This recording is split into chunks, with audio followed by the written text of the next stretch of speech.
we come to lesson 11, which is about the future perfect tense.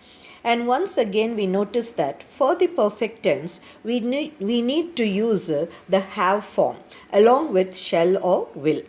And it is used to talk about an action that will be completed at a point of time in the future. So that's the key word for us there. And if you look at the structure is quite simple.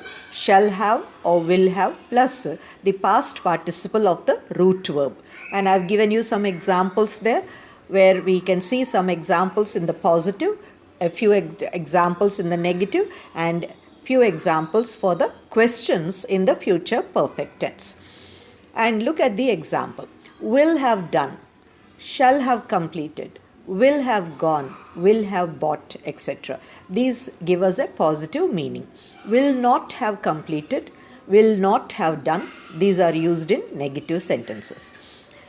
Will plus subject plus have plus the past participle is used for interrogative sentences or questions in the future perfect tense. And I've given you an example here of a question. Will he have completed his project by now? Will he have completed? Look at that structure there. There is an inversion of the subject because it is a question or it is an interrogative sentence. See how to use the future perfect tense. It is used to express an action which will have finished or completed before a certain time in the future. That means a specific time in the future. Now look carefully at all the examples that I'm going to read for you. You will have graduated from college by next July. I will have finished my work by 5 o'clock. They will have sent an email by tomorrow. We will have arrived in America by the next week.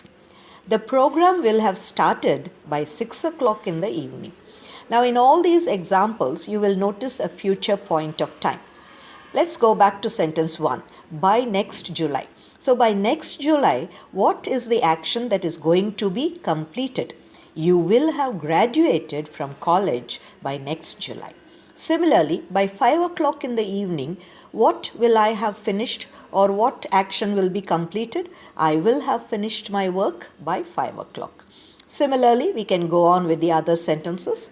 They will have sent an email by tomorrow. So, by tomorrow, this time, what is going to be done or what will be completed? They will have sent the email. We will have arrived in America by the next week. So, the next week is in the future, and by that time in the future, a particular action will be completed, and that's the action of our arrival in America. And last of all, the program will have started by 6 o'clock in the evening. So here you see in all these sentences, there is a certain point of time in the future, and before that particular point of time, the action is going to be completed. And this is the future perfect tense. Go to the second use. It is used to express an action which will have finished or completed before another action in the future. So now we are going to have two actions and we are going to have a sequence of tense. And what is the sequence of tense that is suitable? We have a future perfect tense and a simple present tense. That is the combination of tenses. And here we have to be a little careful. Once again, I repeat the use. It is used to express an action which will have finished or completed before another action in the future. Let's look at the examples. She will have cooked dinner by the time we arrive. Now look at the two actions there. Will have cooked dinner is one action. By the time we arrive is another action. So by the time we arrive, what is the work that will be done? The work that will be done is the cooking will be completed. So she will have cooked dinner by the time we arrive. By the time mother reads this, John will have gone to Australia. So everywhere you notice there are two actions. By the time my mother reads this, John will have gone to Australia. And we notice that the action of going to Australia is going to be completed by the time or before my mother can read this. So here you notice two actions. One is being completed before another action in the future. in the future. That's the key word here, because these actions are not taking place in the present, they were not taking place in the past, but they will be taking place, or they will be completed at a point of time well into the future. The children will have slept by the time we reach home. So again we have two actions, the sleeping and the reaching home. And here you notice that the children will have slept. So that is completed before a particular action, and that particular action is again in the future. By the time he reaches the theater, the movie will have begun. So before another action begins in the future, there is another action or a action which is going to be completed. And this is very important because we have to understand the difference between the two actions, and we have to be very careful in selecting the sequence of tense. And here you have a match. The future perfect can be combined with the simple present. The third use is, it is used to express an action which began before and will continue until another action in the future. I repeat, an action which began before and will continue until another action in the future. So here you will notice that the point of emphasis is on how long the action has continued. How long? So that means we are focusing on the duration. Look at the example. By the next year, they will have lived in Delhi for 30 years. That means they have gone to Delhi long ago, and a period of 30 years is going to be completed. But by which point of time will this 30 years be completed? This 30 years will be completed by the next year. Therefore, this by the next year is the future point of time.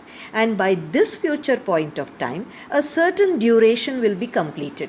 And what is that certain duration?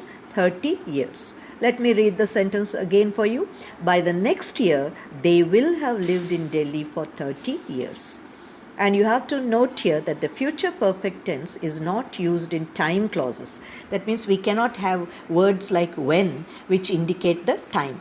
And to make my point clear, I have given you two examples here.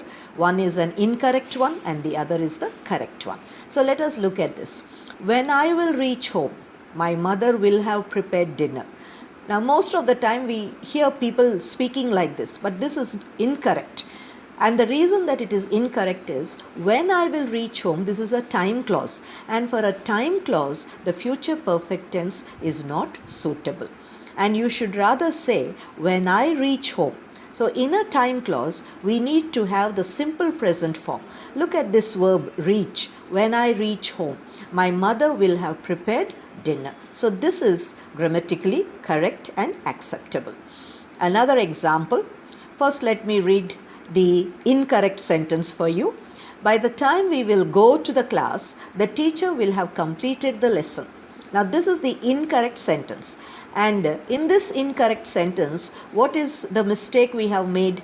In the time clause, we are using the simple future. And this simple future is a wrong usage.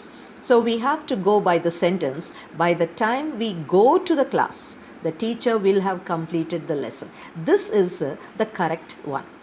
So we have to be very careful when we are talking or when we are using the future perfect tense. And we have to remember that the future perfect tense is showing us the duration, how long the action continued for a particular time into the future. And that's why we can have sentences like, by the next year, they will have lived in Delhi for 30 years. Okay, let's take the summary here. The future perfect tense is used to talk about any action that will be completed between now and some other point of time in the future. The future perfect tense and the simple future tense can be interchanged. And look at these two examples. Sheila will leave before you get there, or Sheila will have left before you get there. Now these two sentences, we have two different forms of the future tense. In the first example, we have the simple future, and in the second one, we have the future perfect tense. And the point to be noted here is that the future perfect tense is only for actions that will be completed before a specified point in the future. That means the action that you are talking about must have a deadline. Now, this is a very important point. Please keep it in mind. If there is no deadline, then use the simple future tense. I would like to end this lesson with a few examples for you. Take a look at these. They will leave. Now, in this sentence, there is no deadline. Therefore, the simple future is a better choice. They will have left by this time. Now, here we are giving you a deadline. By this time, they will have left. So, whenever we have a deadline, it is better to choose the future perfect. And when there is no deadline, then we go for the simple future. So, the deadline can be very specific or vague also. They will have left the office by the time we call them. Now, here is a deadline, but the deadline is quite vague. They will have left the office by 6 o'clock. In this sentence, the deadline is quite specific. So, we can understand that having a deadline is important. But whether the deadline is going to be specific or not, that depends upon the situation or whatever we are going to speak about. And the last example here, she'll have finished her project by the next week. Now here I used a contracted form, she'll have, that means she will have finished her project by the next week. So using the contracted forms and using the full forms are very necessary. And it is the contracted forms that will help you acquire an English accent. So please try to practice these examples in both ways, that is by using the full form of the verbs as well as the contracted forms, and that with that we complete the lesson on future perfect tense.